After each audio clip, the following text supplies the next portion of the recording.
색깔 있는 인터뷰 시작하겠습니다. 필리버스터 스타 누가 생각이 나십니까? 국회 안에서는 노동경제 전문가로 통했습니다.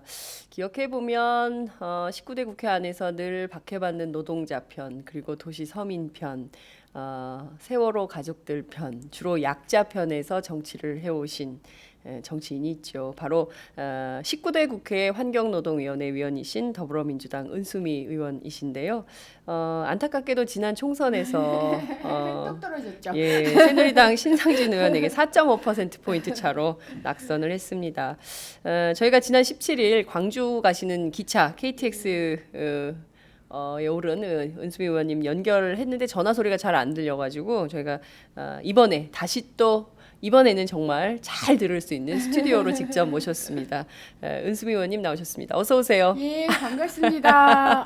아니, 언제나 밝으셔요. 저요? 예. 저는 룰루 만땅이죠. 룰루만땅. 예. 언제 이렇게 바뀌었냐고요? 예. 예. 저희가 지난 1월 3일부터 예. 이렇게 스튜디오를 만들어 놓고 하고 있었고요. 예. 그동안 선거하시느라고 바쁘셔가지고 못 오셨어요. 그리고 한 번은 저희 의원실에 오셨다. 맞아요, 그 맞아요. 와중에. 예, 그래서 예. 제가 몰랐군요. 네, 너무 바쁘셔서 저희가 이제 국회 출장, 예. 저희가 출장 생방송, 출장 서비스까지 그러니까요. 하는 좋은 생방송입니다. 네, 저희가 찾아가는 생방송을 하고 네. 있기 때문에 의원회관에서 하고 그 다음에 이 스튜디오는 진짜 처음 나오셨네요. 네, 네, 예. 처음이에요. 네, 아시는 것처럼 전 세계 이제 사람들이 지겹대요. 그래도 계속 할 거야. 네, 152개국에서 동시에 보고 계시는 시청자들에게 뜨거운 연대 인사 한 말씀 부탁드릴게요. 어제 마무리하셨잖아요, 국회를. 예. 또. 네. 정말 반갑고요. 어제 이제 본회의 마무리가 돼서 사람들이 이제 백수야? 이렇게 물어보는 분들 계시는데 5월 29일까지 의원직은 네. 유지돼요. 그런데 이제 저도 방을 다 뺐고 그래서 제 방 오늘까지는 그냥 그 방에 필요한 일 때문에 앉아 있긴 한데 네. 그렇게 정리를 하고 있고요. 아쉬운 점이 많더라고요. 왜냐하면 여전히 좀 거리감이 있다. 그러니까 19대 국회 마지막 본회의가 끝나는 게 국민들한테 어떤 의미가 있을까? 네. 이런 질문을 제가 하게 되고 그러면서 결국 또다시 2007년을 떠올리게 돼요. 2007년이 1987년 네. 20주년 되는 해여서 그 광화문 네. 세종문화회관에서 기념식이 열렸었거든요. 근데 그러네요. 그때 그 건너편에서 제가 비정규직 노동자들하고 모임을 하고 있었는데 문득 정말 이분들에게 이 비정규직 분들께 저 기념식은 어떤 의미가 있을까? 아주 거리가 짧은데도 거리 이상의 간극이 느껴져서 가슴 아팠던데요. 이번 국회 본회의 끝나면서도 혹시 국민들께서 그런 간극을 느끼시지 않았을까? 그래서 열심히 네. 팍팍 채워놔야 되겠다 이런 생각을 차이를 했습니다. 좁히는 네. 노력을 하셔야겠다 이런 말씀 주셨는데요. 그래도 저는 벌써 4년 전이네요. 제가 2012년 그렇죠. 4월 총선에서 네. 당선되시고 의원님 저희 좀 색다른 인터뷰를 해보자면서 제가 국회 잔디밭에서 맞아요. 인터뷰했던 기억이 나요. 그때 제가 막 산호맹 출신 막 이런 것도 여쭙고 막 그랬는데 무서운? 그런데 전혀 그렇지 않고 여리여리한 모습으로 뵀던 게 벌써 4년 전인데 네, 이제 그렇죠. 4년이 흘렀습니다. 예. 오늘 조간신문 일제히 자 이제 19대 문 닫습니다 해가지고 이제 19대 국회 본회의장 문 닫히는 장면이 많이 나왔습니다. 국회와 국민 사이의 간극이 얼마나 큰가 국민들 입장에선 저게 뭐 무슨 큰 의미가 있나 뭐 이런 생각도 드시지만 한편으로 의원으로서는 또 굉장히 남다른 의미가 있으실 것 같아요. 그러니까 특히 이제 봤더니 김현수 고용노동수석이 그 눈물을 흘렸다고 그러더라고요. 노동사법 통과가 안 돼가지고 그 수석의 눈물과 또 이 비정규직 노동자들의 눈물, 그 눈물엔 또 어떤 차이가 있을까 싶기도 한데요. 의원님 좀 어떻게 개인적으로 어떻게 보십니까? 저는 그러니까 마음을 주셨다는 점에 있어서는 국민들이 그러니까 새누리당 압승할 거라고 다들 믿었잖아요. 그러니까요. 여론조사 기관 대부분이 180석, 170석을 얘기했고요. 네. 가장 새누리당 의석을 적게 계산한 경우도 155석이었던 걸로 제가 네, 기억해요. 그렇게 이제 여러분들이 마음을 주셨고 그리고 저는 이제 지난 4년간 계속 내가 이렇게 짝사랑만 해야 되나라는 생각을 굉장히 많이 했어요. 네. 근데 필리버스터 통해서 또한 국민들께서 마음을 주신다는 걸 알았고 그래서 제가 똑 떨어지긴 했지만 더 많은 사랑을 받기 위해서 그 마음을 받고 그 마음에 갚하기 위해서 더 노력해야 되겠다. 그리고 너는 절대로 포기하지 않을 사람이다. 이런 걸 가르쳐준 4년이었다고 생각해요. 네. 절대로 포기할 수 없는 일들이 많이 있는 4년을 가르쳐준 세월이었다 이런 말씀 주셨습니다. 저희가 방송 시작할 때 늘 여러분 어디서 보고 계십니까? 그리고 제가 출석 체크를 하는데 출석 체크 하지도 않았는데 이제 막 이제 그 자발적 셀프 출석 체크 하시는 분들이 굉장히 많으세요. 어디서 보고 계신가요? 그곳 날씨 소식 다 전해주시기 바랍니다. 은수미 의원님 반갑습니다. 락유 후후 락유 후후님께서 예 그다음에 그 김성희님 같아요. 와 생방송 처음이다 이렇게 와 강철납이다. 예 그리고 수민우님 보기만 해도 행복해요. 국민을 섬기는 자 국민이 지켜줍니다. 저도 행복해요. 야 같은 성공의 신자인 게 처음으로 자랑스러웠어요. 우와. 성공의 신자세요? 네. 오 저 그렇군요. 세례명이 안젤라예요. 안젤라세요? 네. 와 그렇구나. 은수미 예쁘다. 소똥님이. 예, 깜찍 엄마님께서 의원님 사랑해요. 은수미 의원님 필리버스터가 지금도 기억에 가슴에 남습니다. 이런 감사합니다. 의견 주셨습니다. 정말요. 진짜 저는 자고 일어나면 이제 그만했겠지. 아침 계속 하고 계시는 거예요. 제가 그 4층에 부랴부랴 막 그 아침 일찍 올라가서 의원님 허리 이렇게 막 두드리시면서 필리버스터 하는 장면 저도 이제 기억에 선합니다. 초선이었어요. 그리고 정말 누구보다 재선이 되려고 노력하셨던 걸로 기억을 합니다. 그냥 뭐 내가 이 국회의원을 또 해야지 이게 아니라 이유가 있는 도전이었어요. 예. 그게 좌절됐을 때 제일 먼저 든 생각은 어떤 것이었습니까? 내가 이렇게 투정도 좀 했어요. 매번 이렇게 힘이 들지? 좀 쉬우면 안 될까? 이런 투정을 보통은 이렇게 떨어지면 하게 돼요. 네. 근데 또 다시 되돌아보면 나만큼 행복한 사람이 또 있었을까? 꽤 힘든 사회였고 힘든 네. 시기들이었는데 참 뭐 하늘의 뜻인지 이렇게 긍정적인 마인드를 가지고 버텨내서 여기까지 오게 해준 거. 어떤 사람들은 절벽 앞에 서는데 요즘도 제가 돌아가시는 분들 때문에 가슴이 아프거든요. 네. 근데 너는 살아있고 살아낼 수 있고 그런 능력이 있고 그러니 그런 투정 그만둬! 이런 생각도 들고요. 다른 한편으로는 도대체 4년을 그러니까 저는 제가 원외 정치인 생존기 이런 얘기를 하는데 제가 이후 4년 후에 당선이 되는 걸 전 생존이라고 생각하지 않아요. 원외에 있든 원내에 있든 고통받는 사람들 그러니까 우리가 인생에 한 번은 약자가 되거든요. 누구나. 그렇게 모두가 약자가 될 수 있는 시민들을 위해서 뭔가 응원하고 지원하고 격려하고 힘을 내게 하고 그것이 분노를 표출하는 시민께도 도움이 되는 그것이 저는 정치인으로서의 생존이라고 하는데 그 생존을 정말 후원비도 못 받고 지역 사무실을 못 내거든요. 네. 아무것도 할 수 없는 상황에서 어떻게 해야 되나 이런 고민도 많이 들었고 그래도 굉장히 다행스러운 건 제가 세월호부터 필리버스터까지 제 마음을 완전히 정리한 게 다시는 돌아가지 않겠다. 다시는 나의 따뜻한 둥지로 나의 따뜻한 전문 업계로 다시 돌아가지 않겠다라고 마음을 비우는 데 한 2년이 걸렸는데 정말 그 마음이 비워졌더라고요. 그래서 돌아가고 싶다. 그냥 전문가로서 인권과 노동과 경제 문제를 강의하는 전문가로서 다시 돌아가고 싶다. 그렇게 아이들을 만나고 싶다. 제 강의를 듣는 학생들을 보고 싶다. 그런 생각은 없어졌어요. 그래서 제가 그 정리하면서 맨 처음에 한 게 제 이제 이메일을 이렇게 받아보시면 국회의원 은수미 이렇게 이메일이 가요. 근데 이걸 정치인 은수미 이렇게 바꿔놨어요.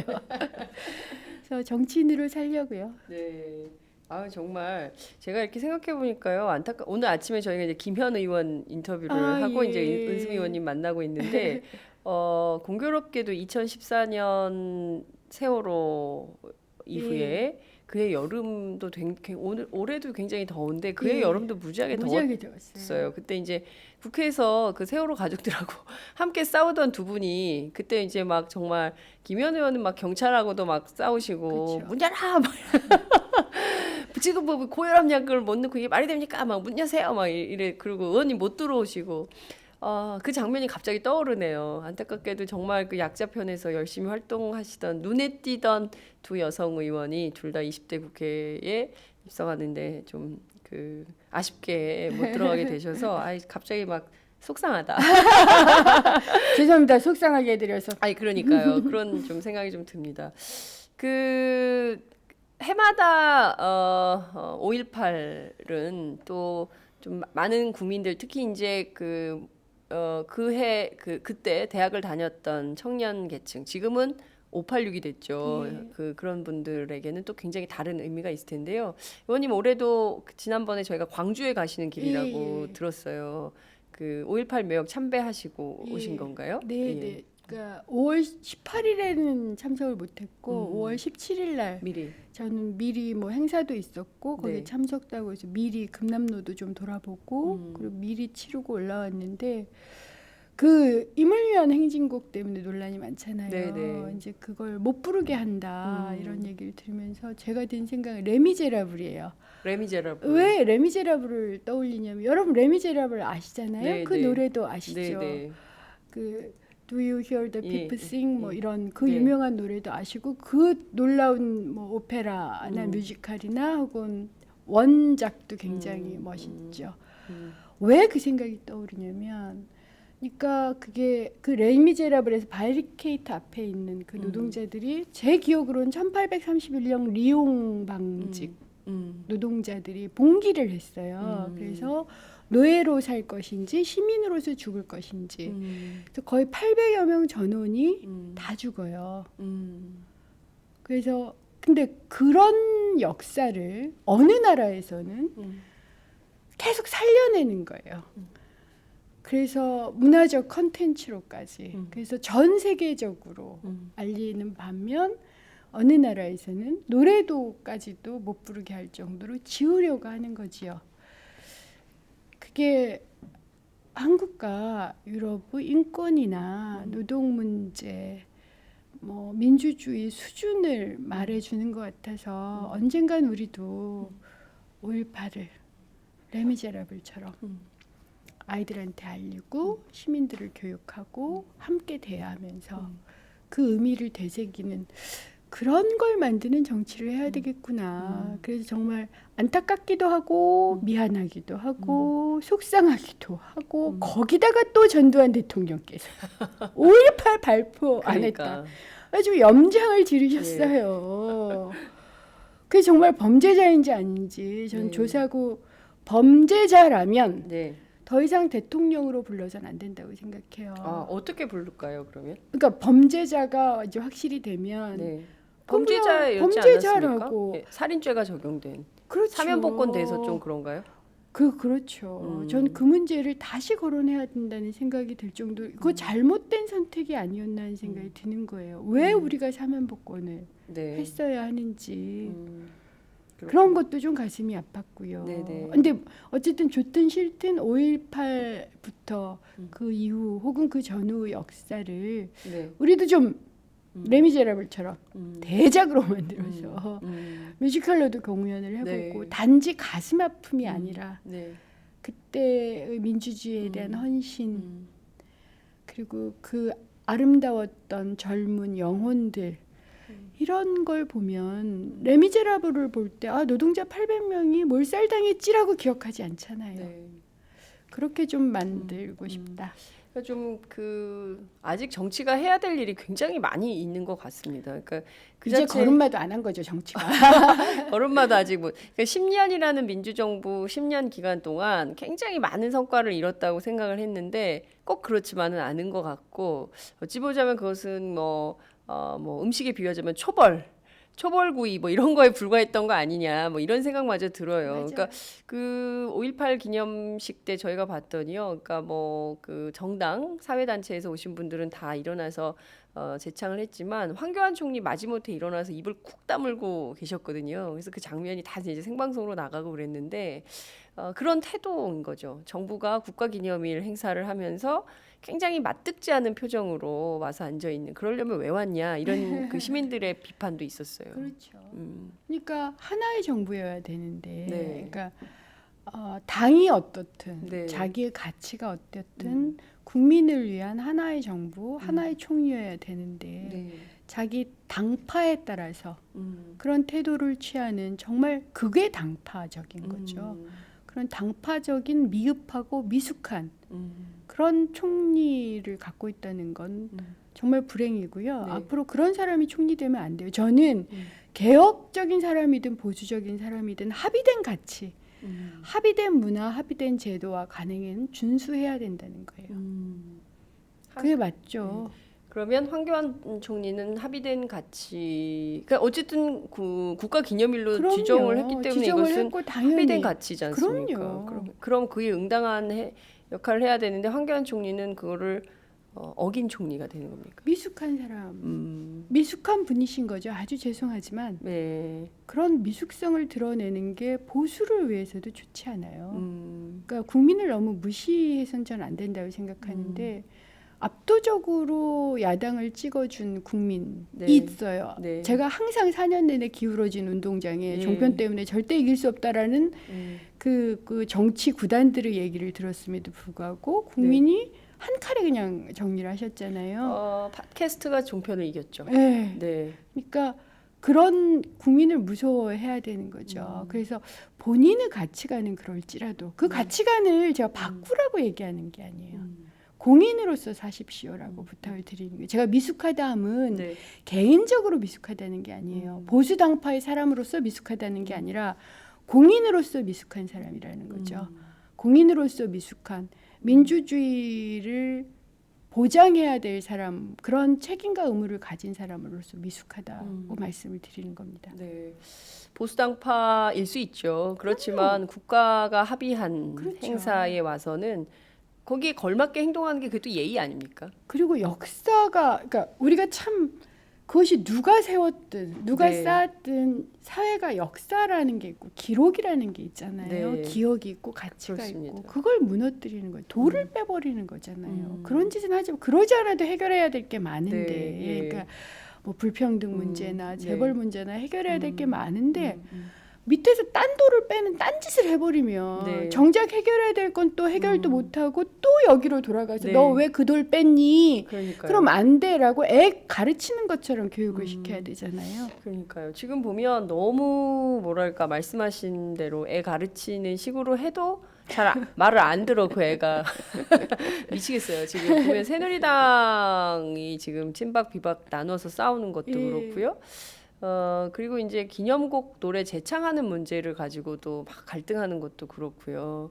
이게 뭐라 그래야 됩니까? 그리고 계속 끊임없이 국론 분열을 주장한단 그럼요. 말이죠. 근데 그 국론 어느 국론 어느 동네 국론이야 막 이제 사람들이 이제 그런 정도인데 뭐 10%가 반대한다는 거예요. 10%는 아직도 광주 시민들을 폭도라고 생각한다. 그렇기 때문에 이런 노래 재창할 수 없다. 이런 게 이제 박근혜 정부의 논리인데 이런 주장도 이것도 민주주의에서 다 포용해야 되는 걸까요? 아니요, 그렇지 않죠. 우리는 다수결의 원리라는 걸 가지고 있잖아요. 네. 만약 그렇게 말씀하시면 네. 야당을 지지한 50몇 프로가 지지하는데 네. 그럼 그 사람들 의견은 무시하나요?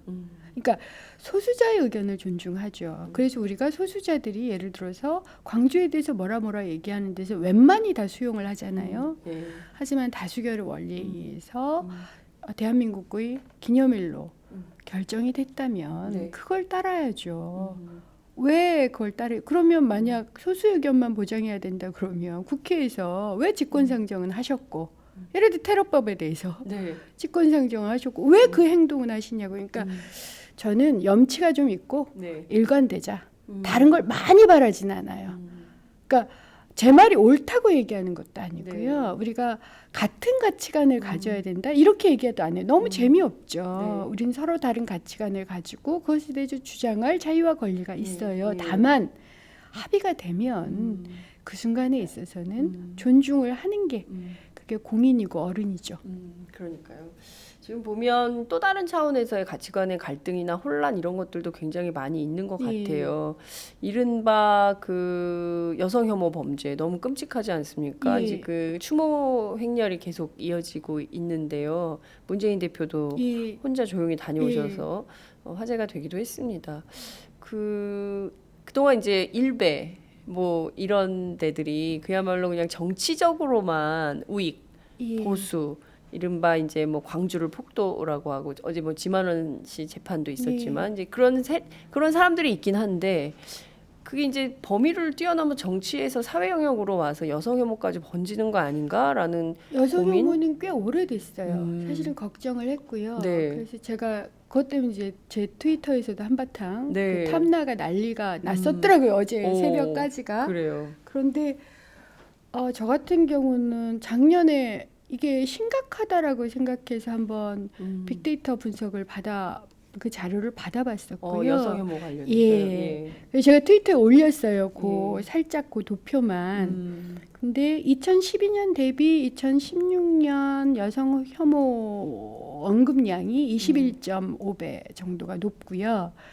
그다음에 여성 관련 단어 중에 1위가 사고, 네. 살인, 폭력 뭐 이런 거고요. 2위가 여혐이에요. 그다음에 3위도 그와 유사한 단어였고요. 5위가 성희롱, 성폭력이었던가. 그러니까 그러니까 탑 5에서 네. 하나만 빼고 다 여성 혐오, 폭력, 살인 이런 단어였고요. 이런 것들이 확대되면 그렇게 심각한 문제가 발생을 하는데 네. 제가 이제 저는 사실은 왜 여혐에 그렇게 주목을 했느냐면 이게 여성 문제에서 좀 독특한 의제로 네. 이런 게 나올 때가 있고요. 그 이유는 이런 거죠. 강한 자한테 계속 밟혀.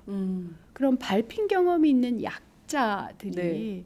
살아갈 수 있는 방법은 뭔가 이것도 해소를 해야 되잖아요. 네네네. 자살을 하거나 수능을 하거나 아니면 자기보다 더 약한 자를 밟는 거예요. 더 괴롭히는 방법으로. 그렇죠. 그러니까 밟고 밟히는 경험이 예. 확산됐고 그때 특정 약자를 지목을 하는 거죠. 혹은 국가가 여성에 대해서는 그렇지 않지만 국가가 그런 걸 조장하는 경우도 있어요. 이를테면 성과 연봉 이런 겁니까? 뭐 성과연봉 같은 경우도 일종의 이제 약자 혐오를 성과연봉은 또 다른 말은 네. 저성과자 해고거든요. 저성과자 해고. 그러니까 그런 거죠. 고성과자한테는 성과로 국민을 쭉 줄을 세우고 네. 고성과자한테는 돈을 주고 저성과자는 해고를 시켜라이잖아요. 그러니까 제가 대학생들이나 이런 친구들한테 물어보면 이런 얘기를 한단 말이죠. 내가 등록금 내는 것만큼 값어치가 있나? 내가 하루 삼시세끼 밥 먹는 만큼 값어치가 있나? 이와 똑같은 게 네가 네 급여 받는 만큼 가치가 있니? 라고 물어보면 밥값을 하니? 막 이런 그렇죠. 거예요. 이것을 그러니까 밥값을 서열을 매기겠다는 게 성과연봉 밥값에 문제예요. 서열. 그러면 그게 돈만의 문제가 아니잖아요. 너 참 못난 애다라는 식으로 온갖 이런 걸 받다가 내 눈앞에 갑자기 나보다 더 약자가 있을 경우 네네. 그리고 그 특정 약자가 지칭이 되는 거죠. 그러면 심각하면 이제 살인 같은 행동이 나타나요. 너무 무서워요. 그게 사회가 불평등이 심해지고 특히 성과나 연봉이나 숫자나 네. 뭐 이런 걸로 사람들을 가르기 시작을 할 때 이렇게 네. 되고요. 최악이 나치였었잖아요. 네. 나치는 인간을 다 인적 자본으로 놓고 순혈, 그러니까 순혈이 있었고요. 네. 그다음에 그 등급을 매겨가지고 맨 밑에 등급은 네. 이제 말살 대상으로 주로 유태인, 집시, 뭐 폴란드인 이렇게 꼽았던 있어요. 예. 이게 국가가 그걸 명령하기 시작할 때 이런 문제가 생기죠. 아이고, 지금 아주 그냥 낭낭하게 짚어주셨는데요.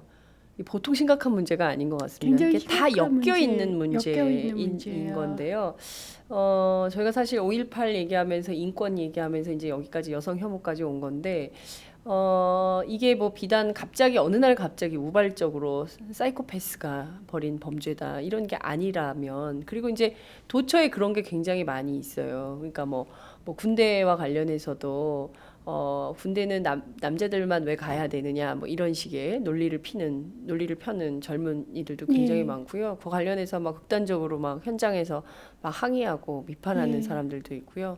이런 현장들을 곳곳에서 보기 때문에 또 다른 혹시라도 내가 피해자가 되지 않을까 이래서 위축되는 경향도 있는 것 같아요. 위축이 어느 정도로 심각하냐면요. 네. 제가 이제 어제 그 트위터에서 난리가 나면서 이제 여러 남성분들하고 네. 당신은 왜 그런 표현을 하십니까? 강남 여혐 살인 사건이 네. 아니라 강남 그냥 살인 사건 아닙니까? 이런 이제 음. 질문들을 하시는 분들 쪽지를 네네. DM을 주고 받았어요. 그러면서 제가 못다한 말이 있는데 그 DM으로도 제가 예전에 이제 강의를 할 때 네. 이렇게 특정 대상군이 예를 들어 여성인 경우는 성희롱이나 성폭력을 당해본 경험이 있느냐라고 이제 손을 들게 하고 그 다음에 몇 살 때부터 시작됐느냐라고 물어봐요. 이게 상상외로 심각합니다. 네. 그래서 이게 반복이 되잖아요. 제가 반복되는 고통의 경험은 살갗 밑에 쌓인다고 계속 얘기해요. 그래서 두려움이 커져요. 두려움이 커져서 유사 상황이 나타나면 굉장히 반응이 이상한 경우도 저도 그런 경험들이 있어요. 그러니까, 그러니까 그냥 다른 그런 경험을 갖지 않은 다른 사람들이 보기에는 네. 왜 저렇게 심하게 반응을 해? 라고 할 때가 있어요. 네. 근데 예를 들어서 여성 성희롱, 성폭행, 혐오 뭐의 대상이 됐던 경험들이 가지신 분들이 우선 그렇고요. 네. 장애인 혐오도 과거에 꽤 있었고요. 장애인 혐오. 이주민 혐오도 2007년하고 8년 정도에 폭발한 적이 있어요. 네. 다음 아고라에서 네. 제가 기억해요. 예. 그다음에 우리나라에서 국가가 조장하는 또 하나의 혐오가 있죠. 노조, 노조. 노동자 혐오가 네. 있고요. 그다음에 종북 혐오가 있죠. 저 같은 경우는 물세례를 맞은 적도 있어요. 네, 안녕하세요 이렇게 인사하다가 선거 운동 중에요? 예. 어. 그러니까 안녕하세요 이렇게 인사. 성남 중원에서. 예. 그러니까 그게 네. 그분이 뭐 제가 보기에는 좀 술도 거나하셨고 네네. 힘들게 사시는 분이셨는데 그래도 왜 빨갱이라고 특정하면서 여성인 저한테 그랬을까를 생각하면 국가가 종북 혐오증을 유발시키니까 네. 그런 식으로라도 표현을 하셔야 되는 거거든요. 그렇기 때문에 이것은 그 개인의 책임이라기보다는 네. 그렇게 만든 사회를 바꿔야 될 정치인으로서 저희 부족함이었다고 저는 생각해요. 그렇지만 다른 한편으로 저희 경험이 쌓여 있어서 네. 이게 두려운 거예요. 그러니까 이제 그 다음 날 밤에 또 사람들을 만들어 이제 테이블을 누빌 때 겁이 나요. 또 누군가 예, 나에게. 예. 또 누군가 내 손목을 확 채고 물론 이제 옆에 사람들이 더 섰죠. 깜짝 놀라는 일들이 벌어지니까 한 분만 옆에 같이 남자분이 같이 있다가 이제 두 사람이 네. 같이 근데 있는 의원님한테 거예요. 어떻게 한 건가요, 그분이? 아니 뭐 심각한 건 아니고요. 이렇게 왜 인사를 하면서 네. 네 안녕하세요 이렇게 이제 술이 좀 이렇게 거나하시는 네네. 분들이 네, 은수미입니다라고 하는데 갑자기 이렇게 위아래로 쳐다보시면서 너 빨갱이라며 이렇게 얘기를 하시면 아이고. 제가 이제 일순당황하잖아요. 네. 일순당황해서 아니 그건 이렇게 그러니까 이제 뭔가 설명을 하거나 변명을 하려고 그러는데 아이 보기 싫어 이러면서 술잔을 뿌려버리신 거예요. 술잔을요? 그러니까 이렇게 어머. 그러니까 술세례가 된 거죠. 물세례가 아니라 술세례네요. 네, 근데 아니 정치하면 그런 모욕이잖아요, 이것은. 근데 저는 아까도 말씀드린 예. 것처럼 내일 또 그런 일이 벌어지면 이제는 안 그래요. 그게 처음에 제가 중원에 갔을 때요. 네. 16개월쯤 전에 그때는 예. 저를 전혀 모르실 때고 지금은 전혀 그렇지 않아요. 근데 그렇다 해도 두렵긴 했고요. 다른 한편으로는 좀 가슴이 많이 아팠어요. 의원님 너무 착하신 거 아니에요? 저 같으면 너무 불쾌해서 기분 나쁠 것 같아요. 그러니까 뭐 정치한다는 죄로 이런 모욕까지 당해야 되나? 아, 짜증나 이럴 것 같은데. 의원님 너무 착하신 거 아니에요? 정치가 잘못한 건 맞잖아요. 그렇다고 의원님이 잘못한 건 아니잖아요. 저도 근데 정치인으로서 네. 그 책임을 벗어나지는 못해요. 저는 정치인은 잘못했지만 난 잘했다? 전혀 그렇게 생각하지 않아요.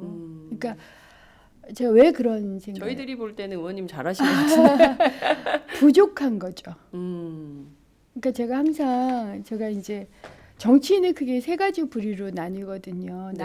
하나는 정말 정치인, 시민을 위한 정치인. 두 번째 평론가, 네. 세 번째 기술자 이렇게 나눠요. 네, 네. 근데 저는 저를 평론가라고 생각을 했어요.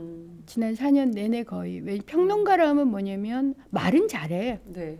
딱 부러지. 근데 반영이 안 돼. 실천이 안 돼. 그러니까 저는 액션을 하지만 네. 그조차도 평년이 되는. 그러니까 그게 굉장히 고통스럽고요.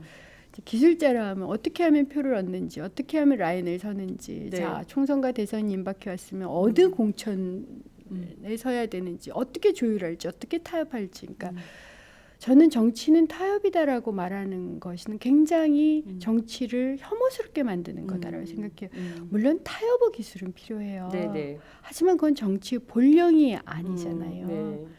근데 저 역시도 노력을 했으나 정말 노동법 저지하고 네. 필리버스터를 통해서 상호 공감을 하기 직전까지만 해도 난 정말 평론가 수준밖에 안 해. 난 기술자는 아닌데 네. 평론가 수준밖에 안 되는 정치인이다라고 전 스스로를 평가했었기 때문에 네, 네. 이제 그런 정치인의 모습으로 주민들 앞에 섰었고 이제 부족하구나. 그러니까 그분도 정치가 너무 싫은 거예요. 정치가 너무 싫고 뭐 여러 가지 이유가 있어요. 이유가 있는데 마침 제가 나타난 거지. 그리고 저는 어차피 표를 원하는 사람이니까 그 순간에 약자가 되거든요. 그럼 가해질 수 있고요. 이분 그리고 나서 또 저 얘기했고 뭐 주변 분들도 말리시고 왜 그래? 응? 그러니까 얘기를 들어보니 그 전날 굉장히 힘든 일이 있는 분이셨어요. 그러니까 의원님이 일종의 화풀이 대상. 그렇죠. 그렇게 됐던 되는 거네요. 거예요.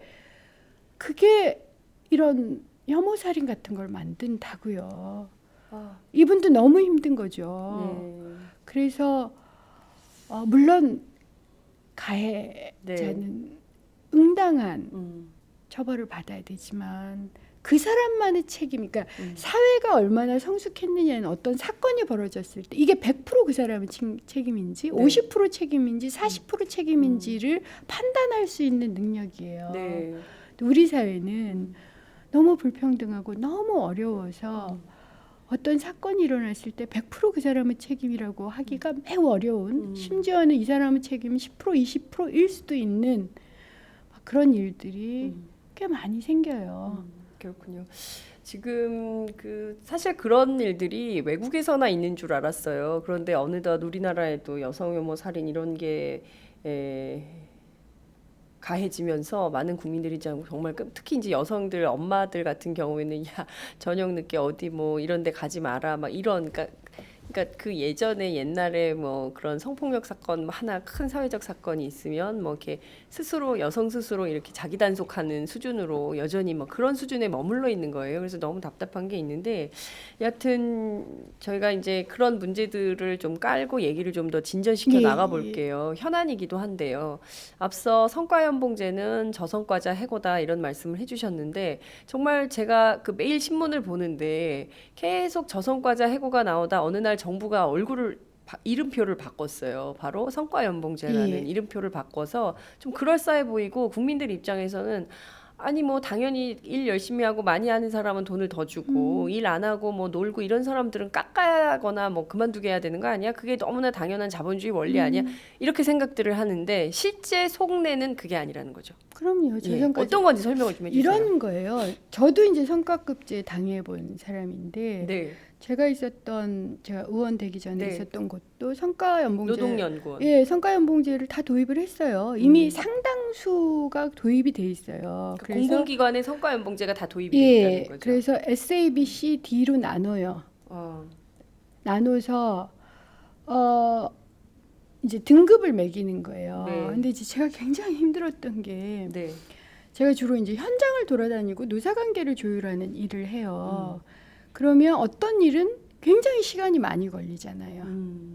그런데도 그건 계산이 안 되고 항상 그 용역을 몇 개 했고 네. 그 용역의 값이 얼마인가. 그리고 노사관계 용역은 노동시장 일자리 관련 용역의 한 보통 10분의 1, 네. 3분의 1 정도밖에 돈이 안 돼요. 그러니까 시간은 굉장히 많이 드는데 돈은 네. 안 되고 그러니까 용역 개수가 떨어지고 그러니까 제가 항상 저는 B등급 그러니까 중간 정도만 되는 것도 이제 저의 소망이었어요. 이게 네네. 수능을 하게 되거든요. 어쨌든. 근데 어느 날 갑자기 이제 이걸 더 강화시킨 거죠. 강화시킨 게 뭐냐면 삼진아웃제예요. 삼진아웃제. 그러니까 D등급을 연속적으로 번 받으면 받으면. 3번 받으면 해고예요. 이게 저전까지 해고예요. 음. 근데 제가 D등급이 된 거예요. 노동연구원. 예, 그러니까 또 그거 D등급까지로 떨어진 이유는 뭐냐면 성과연봉제를 보통 성과급 평가를 할 때 정량평가, 정성평가로 나눠요. 네. 정량평가는 용역을 몇 개 했는지 얼마를 벌어왔는지를 가지고 해요.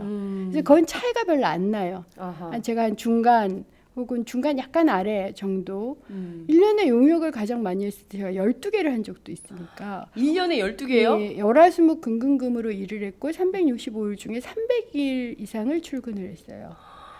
그래도 B등급밖에 안 됐다고요. 그 정도로 난리가 나 있었어요. 그랬는데 그래서 정량평가는 중간을 받았는데 당시 원장께서 정성평가 원장이 주는 평가가 네, 있어요. 예. 그러니까 위에 상급자가 주는 평가를 0점을 주신 거예요. 빵점? 예.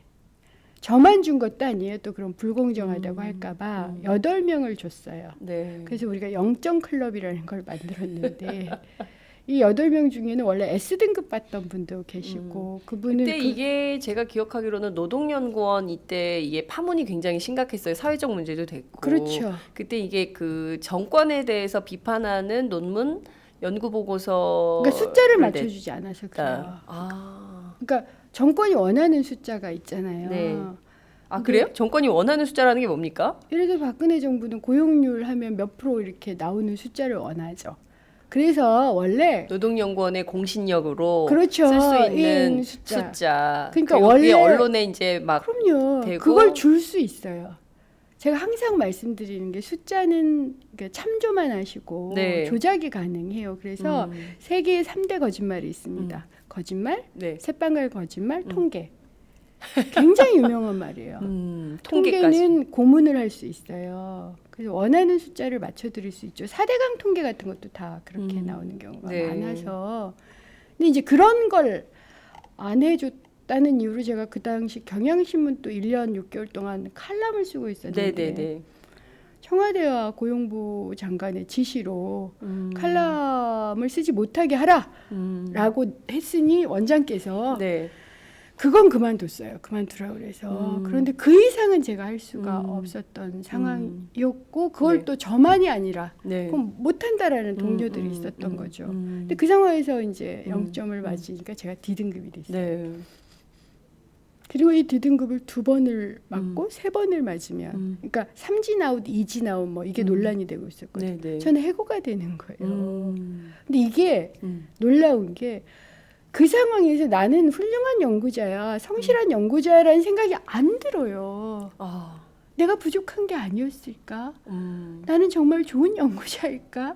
내가 잘못했으니까 야, D등급 받은 거 아니야? 뭐 그런 이런 자책? 생각이 들어요. 심지어는 이건 잘못이야라고 생각하는 그리고 그것에 대해서 항의하고 저항하고 있는 저조차도 이런 생각이 혼자서 들고 더 나빴던 건 뭐냐면, 그러니까 네가 그만두면, 그러니까 이제 용역을 30%를 용역을 안 줘가지고 네. 연봉이 전체적으로 30% 깎이고 40% 50% 구조조정이 되고 있었어요. 그 당시. 네.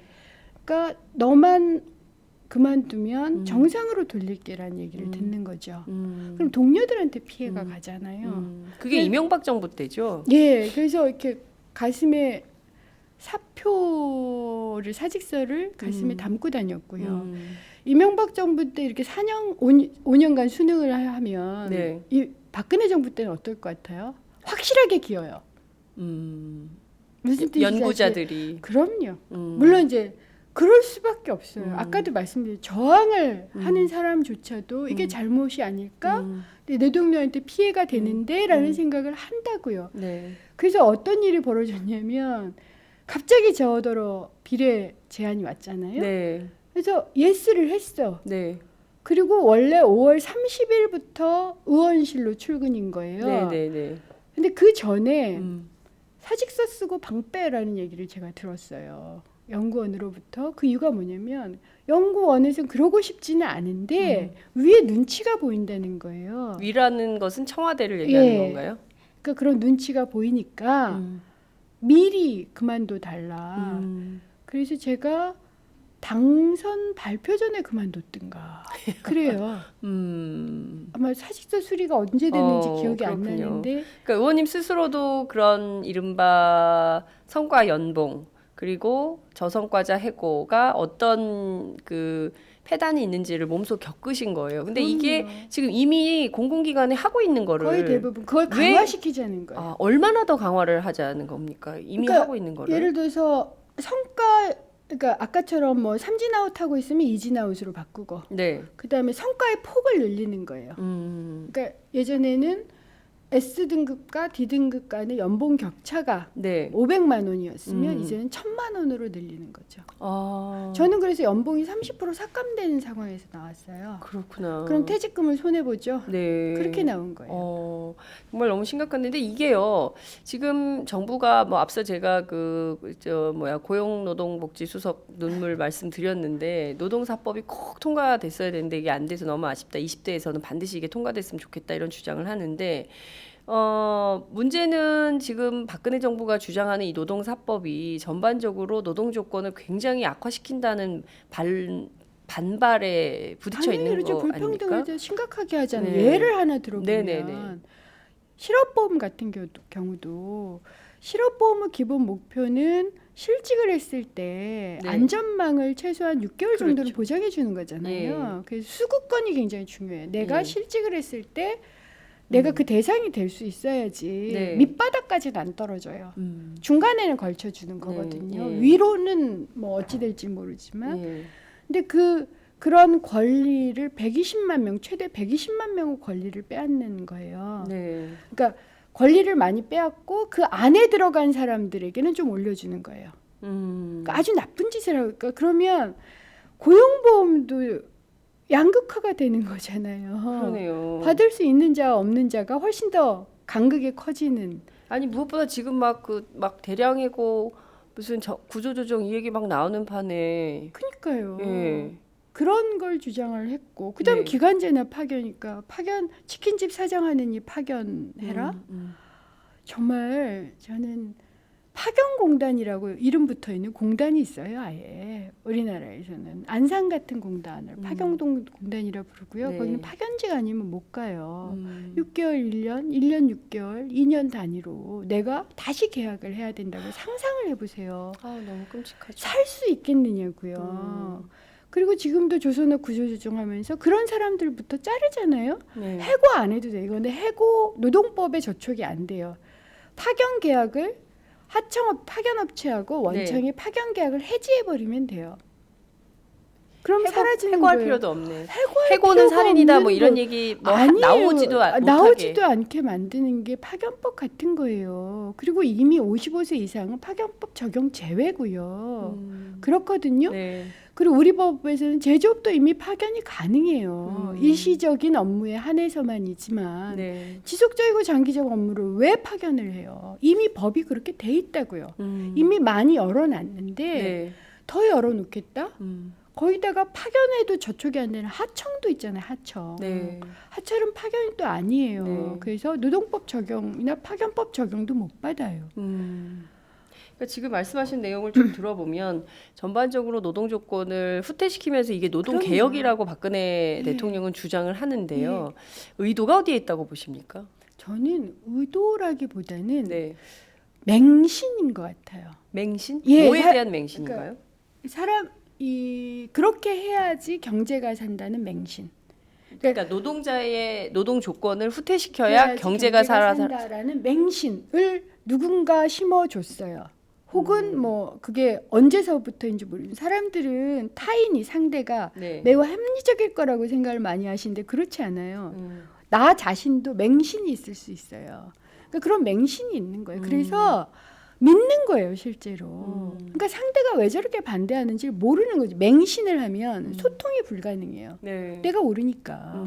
그러니까 내가 옳다고 주장하는 만큼 남도 옳다고 주장해라는 생각만 하면 문제가 소통이 예, 좀 가능한데 그렇죠. 나만 옳아. 그리고 내가 무엇이 옳으냐면 노동 개혁을 해야지. 이게 경제가 살아. 네. 그러니까 최저임금 올리면 자본주의가 망해. 한 번도 망해본 적이 없어요. 오히려 최저임금 올린 게 자본주의 활력이 됐다라고 역사를 들이밀어도 온갖 수치를 다 대도 소용없어요. 맹신이 시작되면 전 맹신이라고 생각해요. 너무 심각한 맹신. 묻지마 맹신. 묻지마 맹신. 아, 왜 이렇게 묻지마 살인, 묻지마 예. 맹신 이런 게 많은 아니 사회가 묻지마 됐으니까. 맹신이 묻지마 살인을 낳는다니까요. 그 영국에서요. 사실 1980년대 관리자 중심으로 해서 이렇게 그 성과 연봉을 도입을 하긴 했었는데 막상 이걸 해보니까 그닥 뭐 좋은 제도가 아닌 것 같더라. 그래서 서구 유럽은 이걸 전부 되돌리고 제도를 바꾸고 있다는 거예요. 당연히 그렇죠. 왜냐하면 성과 이제 심하게 경쟁을 시키고 예. 누군가를 해고를 시키는 거잖아요. 네네. 그게 팀 전체의 분위기를 떨어뜨려요. 네, 팀 그러니까- 내부가. 그러니까 충성심, 헌신 이런 네. 게 떨어져. 그러니까 내가 이렇게 열심히 노력했는데 내 회사가 나를 발로 차? 라는 배신감이 크고 그걸 그렇죠. 옆에서 동료들은 지켜봐야 되고 네. 그리고 심지어는 어떤 사람은 제가 나가야지 내 연봉이 오르는 데라고 생각해요. 아 실제로 그래요. 그 계산이 됩니다. 네. 그걸 뻔히 알고 있어요. 네. 그런 상황에서 어떻게 일이 돼요? 그러니까 나는 안 피하고 싶어지는 거예요, 모두가. 그래서 왕따 현상이 일어나요. 쟤는 왜 안 나가? 뭐 방 빼고 책상 빼고 막 그런데도 쟤는 왜 안 나가니? 너 미쳤니? 이런 너만 나가면 손가락질을 우리가 좀 조금씩 더 하면 받을 안 수 돼. 있어. 예. 근데 왜 너 안 나가니 이렇게 된다는 예. 거죠. 아 그게 극대화된 경우들이 많은데 네. 그게 논문이나 이런 걸로도 많이 나왔어요. 그래서 이러면 안 된다. 그런데도 맹신을 하면 그 다른 소리가 안 들리는 거죠. 20대 국회에서 노동사법 어떻게 될 거라고 전망하십니까? 물론 의원님 지금 그 의원님이 계셨으면 절대 안 된다 이렇게 하셨겠지만 지금 어쨌든 16년 만에 여소야대 구도가 됐기 때문에 새누리당이 어떻게 할 거냐 이것도 굉장히 중요한데요. 20대 국회가 이 문제에 대해서 좀 어떻게 해야 된다고 보십니까? 저는 20대 국회 지금 한노위가 대강 구성이 되는 것 같은데 네. 저는 한노위 의원들이 또 맹활약할 거고요. 19대 때보다는 훨씬 더 유리해지지 않았나 싶어요. 네. 그러니까 왜냐하면 19대는 어쨌든 여대여소 국회였고 사실 제가 막을 때도 네. 가슴이 콩당콩당했어요. 그러니까 저는 직권 상정을 할까봐 걱정을 했거든요. 아하. 근데 이번에 국회의장이 네. 야당 쪽이 된다면 네. 설마 그 짓을 하겠어요? 음. 그러니까 직권 상정은 아니야. 네. 그 상황에선 싸우기가 조금 편하지 않을까? 그래서 저는 한노희 의원들이 총선의 표심을 정확하게 반영해서 용감하셨으면 좋겠어요. 용감하면 됩니다. 단 한두 명이라도 용감하면 막을 수 있어요. 그게 저희 경험이고요. 네. 그나저나 지금 구조조정 임박해서 근데 이게 뭐 해운 조선뿐만 아니라 뭐 건설 등 뭐 전 업종을 가리지 않는 구조조정이 진행이 될 거다. 그래서 모든 회사들이 그 회사의 직장인들이 많이 쫄아 있어요. 우리 회사도 사실은 구조조정 진행하는데 우리 회사도 그러는데 그리고 심지어 최근에는 언론사에도 뭐 100명 감원 어느 회사 100명 줄인댄다. 어느 회사 뭐 간부직들 저 사직서 받았다더라. 뭐 이런 얘기들이 계속 돌고 있거든요. 그렇게 그 좀 쫄아 있는 여러분들께 한번 여쭤볼게요. 경영진은 그만큼 쫄아 있던가요? 저는 정말 이때는 분개하게 돼요. 그러니까 예전에 지금 일본은 아니지만 예전에 2007년 8년 네. 또 그 구조조정이 굉장히 심각해졌 그때 2008년 경제위기 때문에 네네, 일본에서 네. 구조조정이 심각해질 때 구조조정을 네. 해야 된다라고 얘기하니까 지금은 우리나라로 말하면 정경련 회장 같은 부분이 일단련이라고 불렀던가 그랬어요. 그건 찾아보면 기록에 나오는데 뭐라고 말씀하셨냐면 언론에 대고 인터뷰를 구조조정을 하려면 네. 내가 경영자가 할복을 하겠다는 정도의 자세를 가지고 해라. 나부터 할복한다라는 자세를 가지고 저는 감동 먹었어요. 그러니까 네. 내 직원의 목숨이 날아가고 있어. 예를 들어 KT는 작년에 8,300명인가 8,700명인가 구조조정했어요. 그렇게 구조조정을 하던 경영진이 네. 할복하는 자세 그런 심각함으로 하던가요? 아니죠.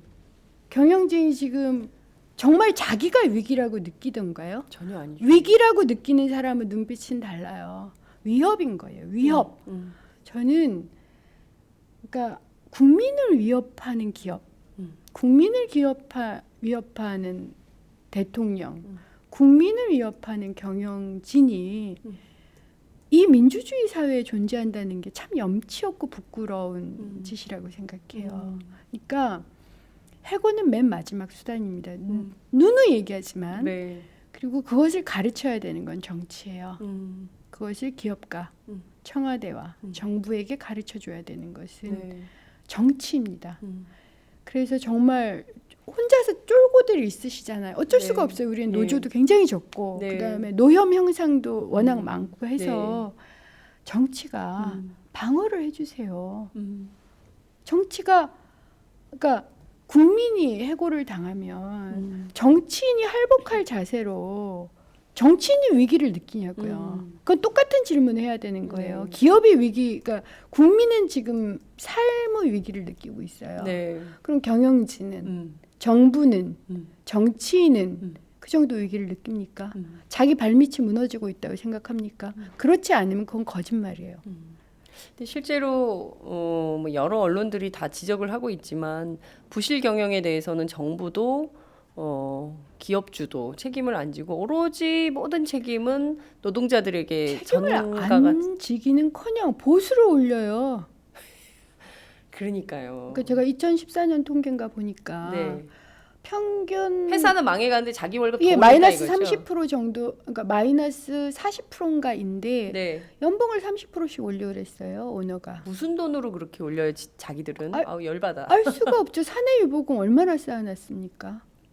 그러니까 돈이 있는 거예요. 우리가 네. 국민 소득이 늘어나는 나라지. 네. 우리 일자리가 늘어나는 나라에 줄어드는 나라가 아니에요. 그렇죠. 그럼 돈이 없는 나라 아니잖아요. 그리고 어딘가 쌓여 있어요. 예를 네. 들어서 사내유보금 1,000조고 네. 가계부채 1,000조예요. 네. 그럼 돈이 어디로 간가 알잖아요. 갔네. 그렇죠. 네. 기업으로 갔어요. 그럼요. 예. 그러면 당연히 구조조정 이런 소리 하지 말고 네. 내가 정말 전 할복을 하는 정신 이런 건 바라지도 않아요. 모든 오너 그러니까 지금 정몽구 회장님 같은 경우가 2014년에 957억을 받으셨나 그랬는데 배당 700억 이 정문고 회장이요. 예, 아마도 현대차. 그럴 걸요. 현대차 제 네. 2013년 14년인지 기억이 안 나요. 하여튼 그 정도를 받으시는 건데 그걸 모두 영원으로 만들겠다. 그리고 먼저 버텨보자 같이. 네. 이 정도의 발언을 해주는 섹시하고 젠틀한 사람은 없을까요? 없네요. 없네요. 진짜 없네요. 지금 그런 남자면 제가 청혼할 생각이 있는데. 은수미 의원님 청혼하게 957억 깔끔하게 내놓는. 아니 근데 정말 참 답답한 게요. 아마 이제 그 저희 방송 함께 듣고 보시는 분들은 다 무릎을 치고 공감하실 얘기예요. 우리는 무슨 사건이 벌어지거나 뭐 사고가 터지거나 어떤 누군가가 책임져야 될 일이 있을 때는 늘 아랫사람이 늘 약자가 그러니까요. 위부터 시작이 되는 위에는 문제예요. 절대로 책임이 안 가게 밑에서 다 알아서 하고 지켜주고 그런 문화가 이제는 좀 바뀌어야 되지 않을까 싶어요. 그러니까 본인들은 뭐 회사가 망하든 노동자들이 전부 쫓겨나서 길거리에서 지금 어떻게 살아야 되나 버텨야 되나 노숙을 해야 되나 이럴 판국에 자기들은 뭐 하나도 한 털끝만큼도 문제가 없는 생활을 계속 유지해가는 이런 나라가 이게 정말 정상적인 나라냐. 그러니까 정치가 사람을 잘못 키운 거죠. 제가 그래서 항상 미안해요. 국민들한테. 그리고 여러분들이 바꿀 수 있다.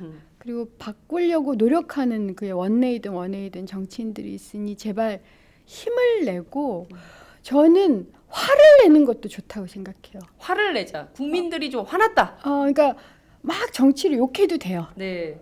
나 부당하다고 생각 안 할게. 전 부당하다고 생각된 적도 있었어요. 네, 예를 네. 들어서 우리가 국회의원 연금을 다 폐지를 했어. 그렇죠. 없어요. 맞아요. 그런데 지금까지도 그 카톡이 돌잖아요. 연금 의원 받는다. 폐지, 그 김광진 의원이 법안 내가지고 없앴어요. 근데, 120만 원 받는 거. 근데 그걸 가지고 막 특권이라고 공격을 하고 그럴 땐 부당하다고 느껴요. 부당하죠. 하지만 그것도 그냥 용납을 하겠으니 좀 포기하고 순응하는 것보다 나은 것. 그것이 잘못된 사실에 근거한 분노를 할지라도 화라도 내시라고요. 다만 그것이 위로 화를 내세요. 네. 아래로 내시지 말고. 그래서 위로. 저 같은 사람들한테 화를 내세요. 그게 나아요. 그리고 우리는 어쨌든 국민을 보호하기 위해서 그리고 기업이나 청와대나 정부를 제대로 가르치기 위해서 정말 최선을 다하겠노라라고 계속 반복적으로 말씀을 드리죠. 힘내세요. 지금 뭐 은수미 의원님하고 함께 하고 있는데요. 많은 분들이 그 응원 메시지를 주고 계십니다. 은수미 의원님 응원합니다. 필리버스터 하실 때 다리 주물러 드리고 싶었어요. 저는 지금 동경에서 이 방송 보고 있습니다. 현지 날씨는 쌀쌀 그리고 흐립니다. 동경 지금 오늘 흐리고 날씨가 좀 추운 모양입니다. 오늘 서울은 32도인가요? 오늘 굉장히 더운 날씨인데 주말까지 계속 덥대요. 누구나 약자가 됩니다. 깨달음이 있는지 없는지의 문제 아닐까요? 이렇게 은숨이라고 적고 금숨이라 읽는다. 좋아요 눌러주셨습니다. 은숨이 힘내라. 김광진 의원. 지금 저희 방송 페이스북으로도 지금 생중계가 되고 있는데요. 제가 가장 애지중지하는 의원입니다. 애지중지. 애장품? 그러니까 여러분도 김광진 의원님 아직 젊으세요. 네. 뭐 실수도 할 수도 있고 혹은 잘할 수도 있고 그런데 잘 지켜봐 주세요. 좋은 정치인으로 만들어봐 주세요. 그러니까 제가 얼마 전에 안타까운 소식 들었는데요. 김광진 의원 이 얘기해도 되는지 모르겠다. 무슨 연구소인가 뭘 내시는데요. 4,000명한테 이거를 도와달라고 부탁했는데 현역 때 같으면 굉장히 뜨거운 지지 성원이 있었을 텐데 뭐 한 굉장히 소수의 그럴 수밖에 인원들이 없어요. 저도 그럴 거예요. 이제 저도 연구소를 낼 건데요. 연구소인가 봐요. 연구소, 그러니까 사단법인을 만들 수밖에 없어요. 후원금도 못 받고 아무런 지원도 안 돼서 제가 요즘 전국에 특강 가는 이유가 뭐 내놓기는 소통이즘 뭐 이러지만 먹고 사니즘 때문에 다녀요.